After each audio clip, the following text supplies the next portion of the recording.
Olá, hoje nós vamos começar o livro de Lucas. O Evangelho de Lucas é o primeiro de dois livros escritos e endereçados a um homem chamado Teófilo. O segundo é o livro de Atos. O uso do título Excelentíssimo pode indicar que Teófilo tenha sido um oficial romano ou, no mínimo, uma pessoa de elevada posição ou riqueza. Ele pode ter sido patrocinador de Lucas, seu apoiador financeiro ou o editor que foi responsável por garantir que os escritos fossem copiados e distribuídos. No entanto, o livro também se destina a instruir Teófilo pessoalmente. Embora o autor não seja identificado pelo nome em nenhum dos livros, o testemunho unânime do cristianismo primitivo e o fato de que o estilo de escrita e a estrutura são essencialmente os mesmos apontam para a autoria de Lucas. Aparentemente, Lucas era um gentio que se tornou um seguidor de Cristo. Ele é o único autor não judeu que escreveu um livro da Bíblia. O Espírito Santo o inspirou a escrever a Teófilo a fim de atender uma necessidade da igreja gentílica. Ela precisava de um relato completo e preciso do início do cristianismo. Para alcançar este propósito, os escritos de Lucas se dividem entre o Evangelho de Lucas, que relata a vida e o nascimento de Jesus, seu ministério, morte, ressurreição e ascensão, e o livro de Atos, que relata o derramamento do Espírito Santo sobre os membros da igreja primitiva em Jerusalém e os acontecimentos seguintes relacionados aos apóstolos. Esses dois livros juntos constituem mais de um quarto do Novo Testamento. A partir das cartas de Paulo às igrejas, aprendemos que Lucas era um médico amado e um leal colaborador de Paulo. A partir dos escritos de Lucas, sabemos que ele foi um homem bem educado, um hábil escritor, historiador cuidadoso e teólogo inspirado. Quando ele escreveu seu evangelho, a igreja fora da comunidade judaica, aparentemente, não tinha nenhuma mensagem completa, publicada ou de grande difusão a respeito de Jesus. Mateus escreveu seu evangelho inicialmente aos judeus, e Marcos escreveu um evangelho conciso para a igreja em Roma. O mundo gentio de língua grega tinha relatos orais sobre Jesus a partir de testemunhos oculares, bem como pequenos resumos escritos, mas não tinha um evangelho organizado e completo. Por essa razão, Lucas começou a investigar de maneira cuidadosa e minuciosa todos os fatos ocorridos desde o princípio. Ele provavelmente fez pesquisas na Palestina enquanto Paulo estava preso em Cesareia e possivelmente completou seu evangelho no final deste período ou logo após ter chegado em Roma com Paulo. Lucas escreveu seu evangelho aos gentios para lhes fornecer um registro completo e exato acerca de tudo que Jesus começou, não só a fazer, mas a ensinar até o dia em que ele subiu aos céus. Escrevendo sob a inspiração do Espírito Santo, Lucas queria que Teófilo e outros gentios que aceitaram Cristo, ou pelo menos estavam curiosos sobre a sua mensagem, conhecessem a exata verdade sobre os testemunhos e instruções que tinham ouvido. O fato de que Lucas escreveu para os gentios é evidente por todo o Evangelho. Por exemplo, ele traça a genealogia de Jesus por todo o caminho de volta até Adão, o primeiro homem, e não apenas até Abraão, como fez Mateus. Em Lucas, Jesus é claramente visto como Salvador divino e humano, que proporcionou um caminho de salvação espiritual para todos os descendentes de Adão, toda a raça humana. O Evangelho de Lucas começa com um relato da maneira mais completa possível dos acontecimentos que envolveram o nascimento de João Batista e do nascimento de Jesus. Lucas também fornece informações únicas da infância de Jesus encontradas nos evangelhos. Depois de descrever o ministério de João Batista e o histórico familiar de Jesus, Lucas divide o ministério de Cristo em três seções principais: seu ministério na Galiléia e seus entornos, seu ministério durante a última viagem a Jerusalém e, por fim, sua última semana em Jerusalém. Embora os milagres de Jesus sejam primordiais no registro que Lucas faz do ministério de Jesus na Galileia, o foco principal de seu evangelho é o ensino e as parábolas de Jesus durante o seu ministério estendido a caminho de Jerusalém. Esta parte contém a maior quantidade de material exclusivo que caracteriza o livro de Lucas, além de incluir muitas histórias e parábolas conhecidas. O Evangelho de Lucas é o mais abrangente, ou mais completo dos evangelhos, uma vez que registra eventos da vida de Jesus desde o seu pré-nascimento até sua ascensão ao céu. É também o mais longo livro do Novo Testamento. O livro enfatiza o escopo universal do Evangelho. Jesus veio trazer a salvação a todos os povos, judeus e gentios, igualmente, e salienta a preocupação de Jesus com os menos favorecidos, incluindo mulheres, crianças, pessoas pobres e os socialmente excluídos. Agora nós vamos começar o capítulo 1, versículos 1 a 4 do capítulo 1. Lucas começa sua narração dos fatos da vida e ministério de Jesus com um prefácio formal. Essa era uma prática comum em obras históricas de sua época. As fontes para essas narrativas foram testemunhos oculares e ministros, especialmente os 12 apóstolos. O objetivo de Lucas ao escrever é para que Teófilo tenha plena certeza daquilo em que foi instruído. A palavra escrita dá aos crentes uma certeza maior do que a mera lembrança de uma proclamação oral pode dar. Versículo 5. Um sacerdote judeu era um ministro de Deus que trabalhava no templo, cuidando da administração do prédio, do ensino das escrituras e da adoração. Nesta época, existiam cerca de 20 mil sacerdotes por todo o país, gente demais para ministrar no templo de uma só vez. Por isso, os sacerdotes eram divididos em 24 grupos, cada um com cerca de 1.000, de acordo com as orientações deixadas por Davi em 1 Crônicas 24. Zacarias era do grupo de Abias, que estava de serviço no templo naquela semana.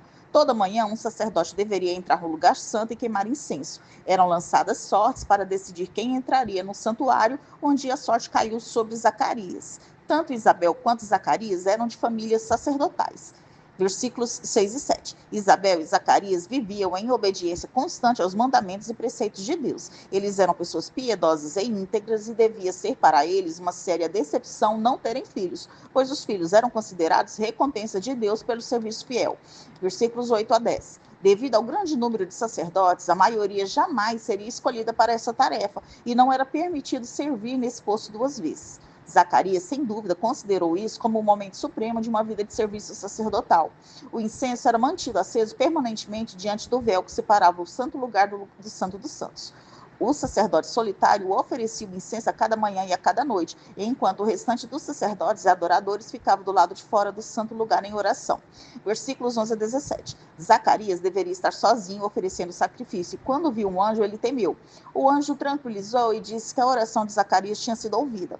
Zacarias e Isabel podiam estar em constante oração para terem um filho, ou o anjo podia estar falando de uma oração que o sacerdote deveria oferecer no altar em favor da redenção de Israel.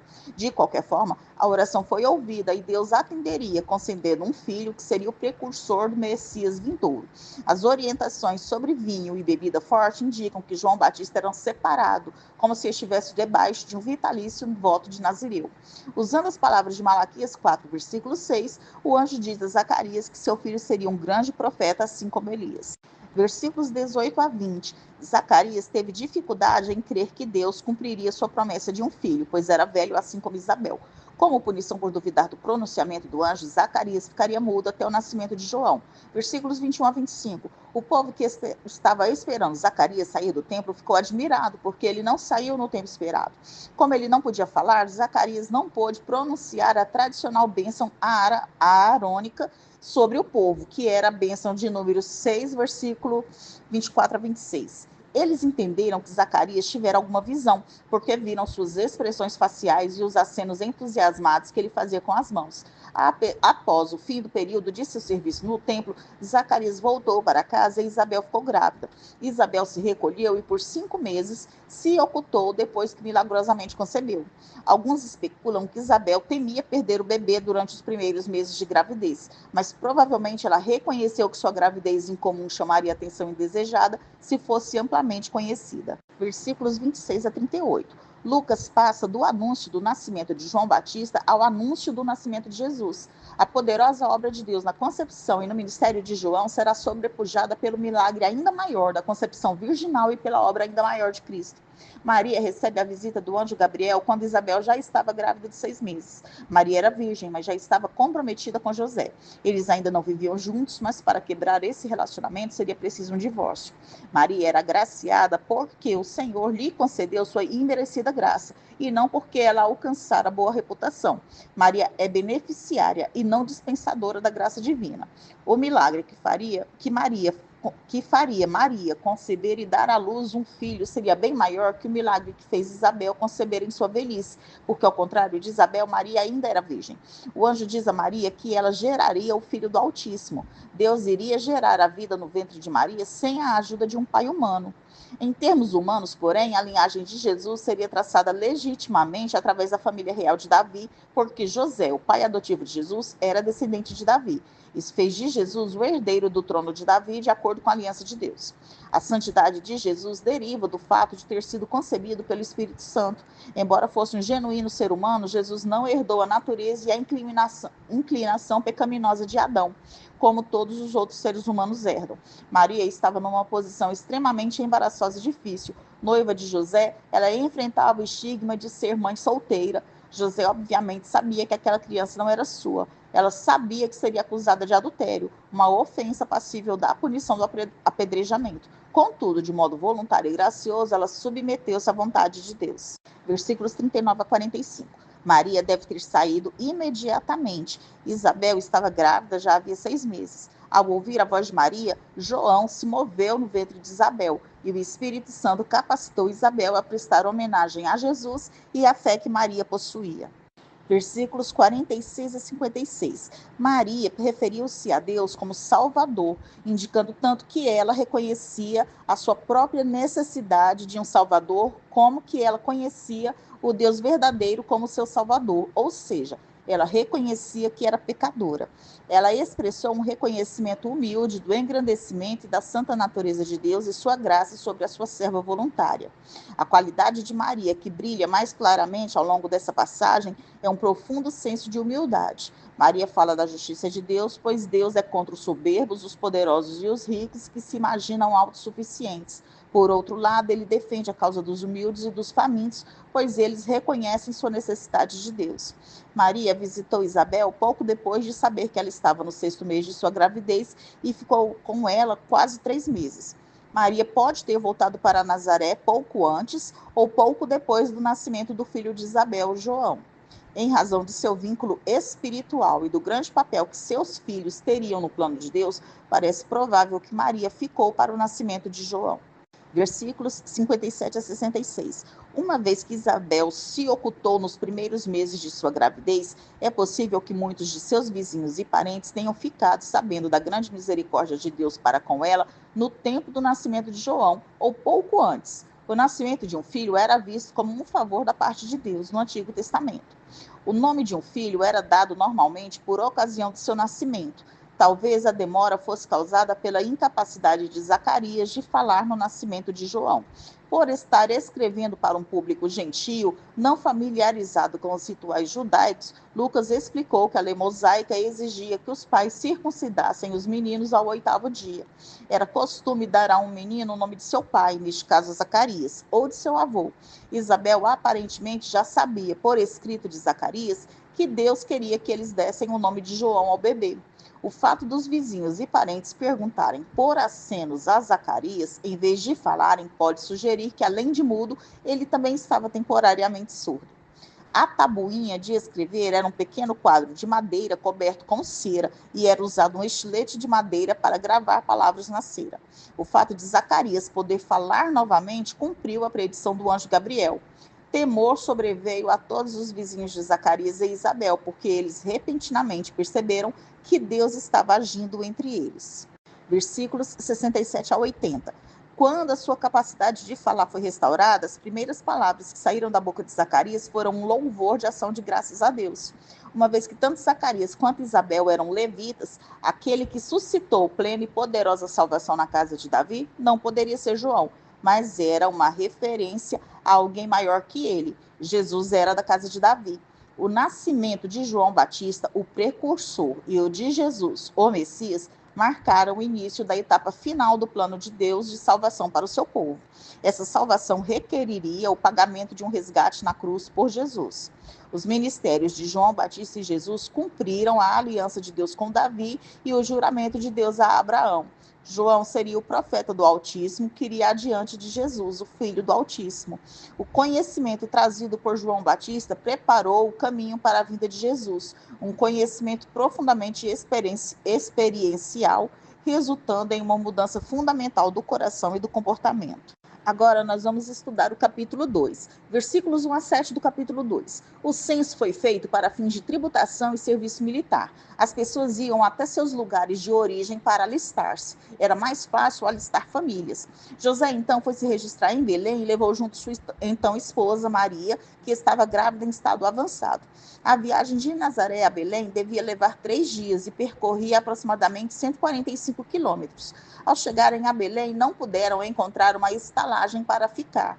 As palavras seu filho primogênito naturalmente sugerem que Maria mais tarde teve outros filhos. Naquela época, os recém-nascidos eram envolvidos em panos para que seus braços e pernas se mantivessem retos. O fato de um menino Jesus ser deitado numa manjedoura indica que a família foi obrigada a ficar num estábulo ou talvez numa caverna que servia de estábulo, pois não havia outro lugar disponível em Belém. Versículos 8 a 20. O trabalho dos pastores era mais importante durante a vigília da noite, por causa da ameaça de ladrões e predadores. A glória do Senhor era uma luz resplandecente, indicando a gloriosa presença de Deus. É apenas natural ser tomado de grande temor ao avistar um anjo, sem mencionar uma repentina e esmagadora luz do céu. O anjo falou para acalmar os pastores e concentrar sua atenção na proclamação do evangelho. A expressão todo o povo pode se referir a Israel, mas dada a ênfase de Lucas no evangelho ser expandido aos gentios, isso provavelmente significa todos os povos. Os pastores devem ter ficado alarmados ao ouvir que um divino rei messiânico havia nascido, mas ouvir que ele estava deitado numa manjedoura e que nascera de um homem e uma mulher de coração humilde deve ter parecido um absurdo. Os anjos proclamam uma notícia sobre Jesus. O eterno e onipotente Filho de Deus acaba de tomar a forma de servo, tornando-se semelhante aos seres humanos. Os pastores decidiram ir ver o que o anjo lhes tinha falado e divulgaram a todas as pessoas de Belém e arredores com quem os pastores tiveram a oportunidade de compartilhar sua história. Voltaram os pastores aos campos fora de Belém para cuidar de seus rebanhos. Eles estavam glorificando e louvando a Deus porque tudo o que se encontraram em Belém foi exatamente como o anjo disse que seria. É possível que Lucas tenha obtido grande parte das informações sobre o que aconteceu nos capítulos 1 e 2, conversando com Maria. Versículos 21 a 24. Jesus foi circuncidado no 8º dia, como prescrevia a lei. A necessidade de purificação surge pelo fato de que a mãe era cerimonialmente impura por 7 dias depois do nascimento de um menino. Por outros 33 dias, ela devia guardar-se de tocar coisas santas. A mãe, então, devia ofertar um cordeiro, mais uma pomba ou uma rolinha. Se fosse pobre, sua oferta seria 2 pombas ou rolinhas. Maria ofereceu a oferta do pobre. O primeiro filho varão de uma mulher devia ser apresentado ao Senhor. Versículos 25 a 35. Simeão era um homem justo. A consolação de Israel dizia respeito ao conforto e esperança que as pessoas tinham em relação ao plano de Deus para o seu povo. Porém, mais especificamente, referia-se ao papel do Messias nesse plano. O Espírito Santo assegurou a Simeão que ele viveria o suficiente para ver o Messias e assim tivesse condições de profetizar sobre Jesus. O divino Senhor de Simeão cumpriu a promessa de que ele viveria para ver o Cristo, de modo que ele agora podia morrer. Jesus é um divisor espiritual na sociedade. Maria sofreria grande dor ao ver Jesus sendo rejeitado e executado. O modo como as pessoas respondem a Jesus constitui a diferença entre perdão e condenação, eternidade no céu ou no inferno. Versículos 36 a 38. Ana era uma profetisa que, como Simeão, esperou intensamente e se preparou de maneira sincera para a vinda de Cristo. Ela permaneceu viúva por muitos anos, sem nunca se casar novamente. Dedicou-se completamente a Deus em jejuns e orações, noite e dia. Dizer que Ana não deixava o templo parece indicar que a residência dela ficava na área do templo, pois havia várias habitações desse tipo no pátio exterior, reservadas para os sacerdotes, e Ana deve ter recebido permissão para viver ali permanentemente por causa de sua posição incomum de profetisa. Versículos 39 e 40. Lucas não incluiu vários incidentes bem conhecidos que aparecem no Evangelho de Mateus, como a visita dos magos e a viagem ao Egito para escapar da tentativa de Herodes de matar o Messias menino. O crescimento de Jesus foi um desenvolvimento humano, mas perfeito nos sentidos físico, mental, moral e espiritual. Pela primeira vez, uma criança realizava o ideal da humanidade. Versículos 41 a 52. Este é o único acontecimento que as Escrituras relatam da vida de Jesus entre o tempo de sua tenra infância e seu batismo por João.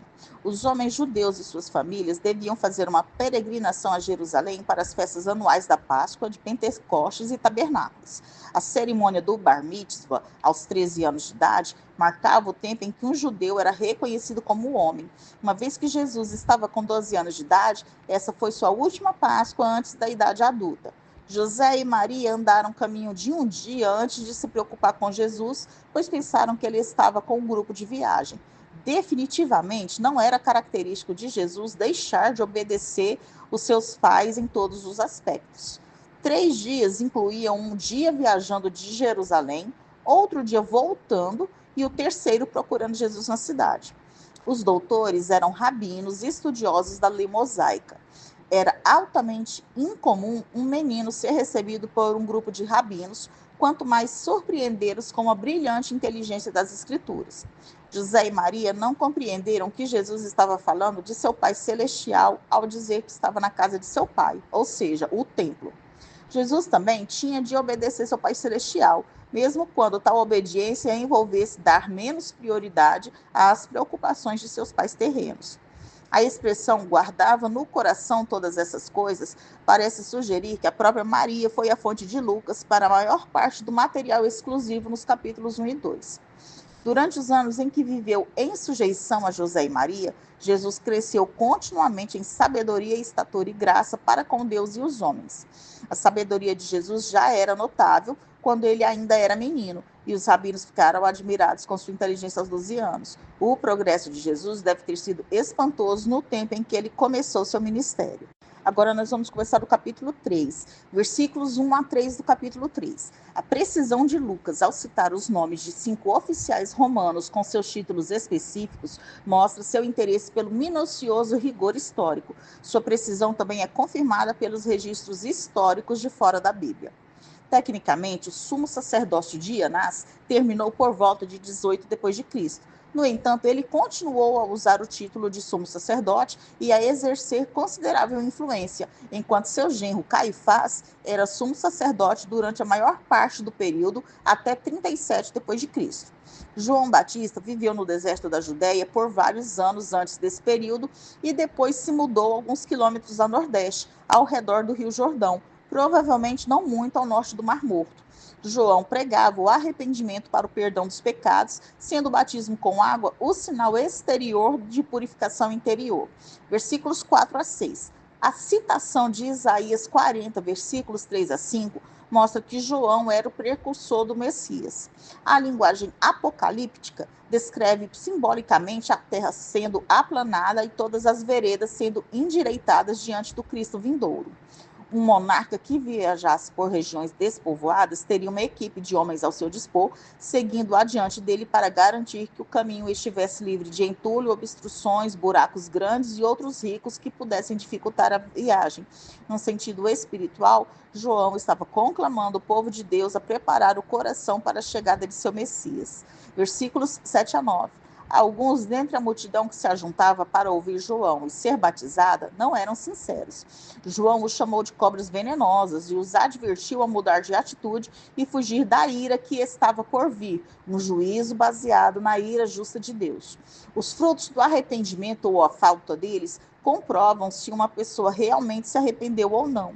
No dia do juízo, a alegação de ascendência judaica nada significará, a menos que a fé da pessoa seja verdadeira, como a de Abraão. Versículos 10 a 14. A multidão perguntou a João o que deveriam fazer. Publicanos e soldados também perguntaram.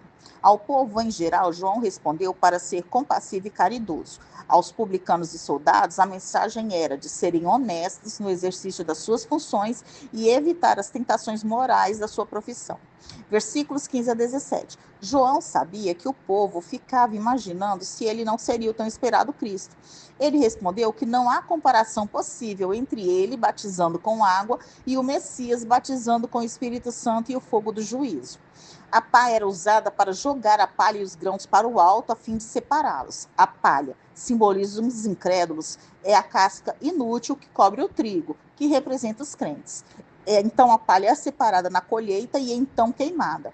O fogo que nunca se apaga retrata a terrível natureza do juízo final. Versículos 18 a 20. João prega o evangelho, indicando ser diferente dos profetas do Antigo Testamento, por ser o primeiro pregador das boas novas do reino de Deus. Versículos 21 e 22. Jesus não foi batizado para o perdão de pecados, como todos os outros que João batizou. Pelo contrário, Jesus foi batizado para identificar a si mesmo e seu ministério com o ministério e a mensagem de seu precursor. Esta é uma passagem relativamente rara nas Escrituras, em que todas as três pessoas da divindade são mencionadas. O Pai, que disse, tu és o meu filho amado, Jesus, o Filho divino que estava sendo batizado, e terceiro, o Espírito Santo, que estava em forma corpórea, como uma pomba. Versículos 23 a 38. Jesus começou seu ministério com quase de 30 anos de idade, com quase 30 anos de idade, que era a idade em que os levitas começavam o serviço sacerdotal. A árvore genealógica de Jesus no Evangelho de Lucas é um tanto quanto diferente daquela em Mateus 1. A genealogia de Lucas traça a linhagem de Jesus até Adão, enfatizando a relação de Jesus com toda a humanidade, ao passo que a versão de Mateus começa com Abraão e vai até Jesus, enfatizando a relação de Jesus com Israel, ou seja, que ele era o filho de Abraão, cumpridor das promessas abraâmicas, e o Messias, filho de Davi.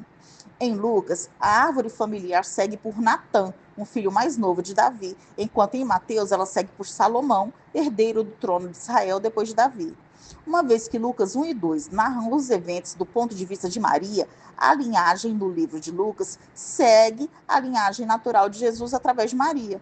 Por outro lado, Mateus traça a linhagem legal de Jesus por meio de José.